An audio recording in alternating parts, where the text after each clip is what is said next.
and each year you have to adapt.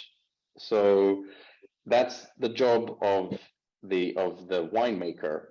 It's not, and it's a communication thing. I agree completely that Bordeaux, unfortunately, has had a lot of issues with communication. And to this day, I still laugh when I go and I see a bunch of presentations from owners of some pretty prestigious wineries, because they still communicate the same way that they've always done, because they don't necessarily see the end consumer. Having been in London, having traveled quite a bit, you can see the difference between people. And I think it's two people's jobs. It's our job to communicate, but it's also the industry's job to communicate. And the Place de Bordeaux has a place somewhere. I'm not defending everything, but you have to play devil's advocate as well. For a lot of properties in Côte de Bordeaux, they don't have huge budgets, so they don't have that exposure to a lot of people, so they go where they can.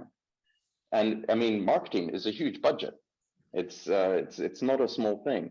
Plus all the administration, and trust me, French administration is horrible. I'd rather castrate myself with blunt rocks than do French administration. That's why I have people who do it for me. But the thing is, what's important is to get that message across. You need to have the independence, but you also need to have certain institutions. And I think this is something that will be important to bring up Victoria's point about, is Bordeaux shooting itself in the foot, because now they're going to start producing wines which might be too fruity.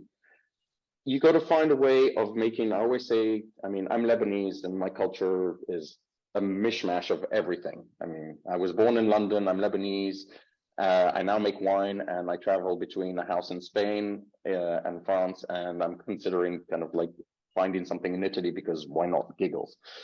But the thing is, it's important that tradition also evolves. And I think that's what a lot of people might lose their way when they're doing wines in Bordeaux, which is they do a lot of knee-jerk reactions.